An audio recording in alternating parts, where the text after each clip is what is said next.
Yes is the answer. Breast implants can be removed and replaced safely. And of course, there has to be a reason for it. The usual reason is the breast implant has been there for 15 years or 20 years and it has gone hard, so it doesn't feel normal.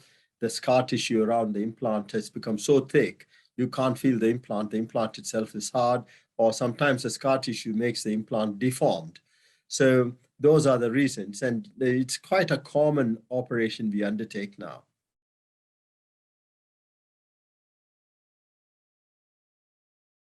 It is a very, very important question because the people who come to have the breast implant removed and replaced are the people who already had breast implants.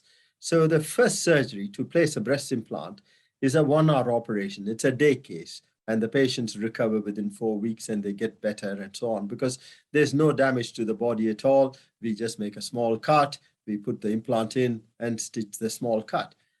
But when you come to remove and replace, it is a very different story.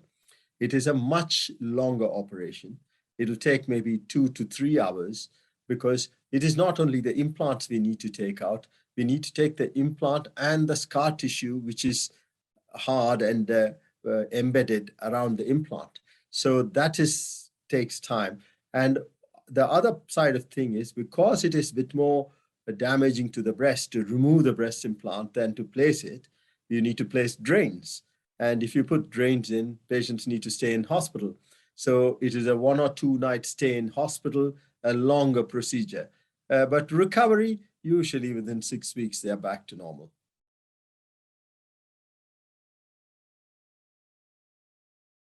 Theoretically, yes.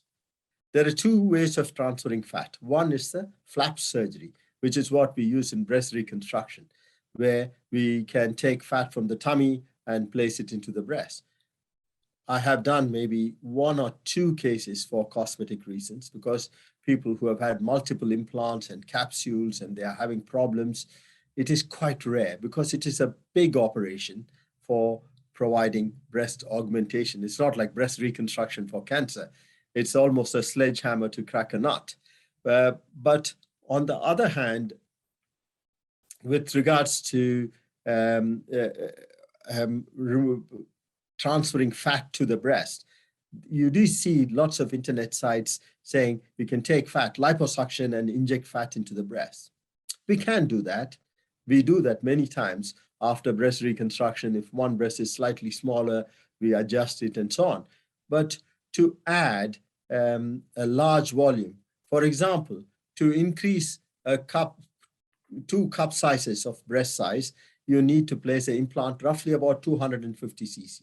So if you need to add 250 cc of fat in the breast, you can't do it in one go. It might be 2 sittings. Each time you need to harvest maybe half a liter of fat from the thigh and centrifuge it and wash it, and you'll get about 200 cc. And you inject 200 cc, only 100 cc will take, 100 will disappear. So now you need to come back after 6 months and do it again. So incrementally, yes, you can increase it. And there are people who do have it done that way, but it is a very laborious way, more expensive way, multiple downtime and recovery time.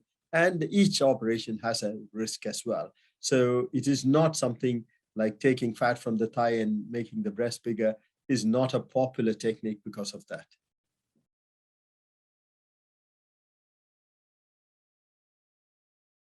There are no surgeries without any risk. And of course, all surgery has risk of anesthetic, clotting, bleeding, and all these things.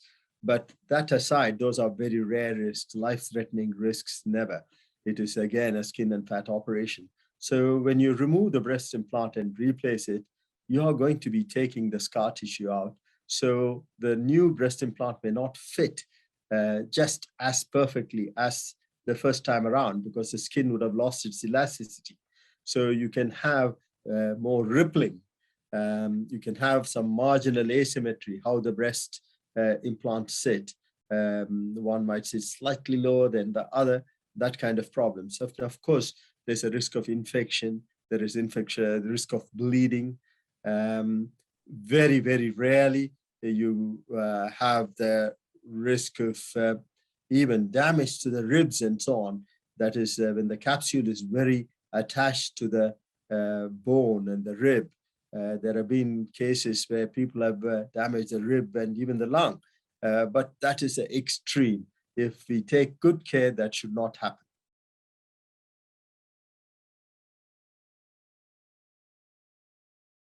No, it is maybe much more expensive.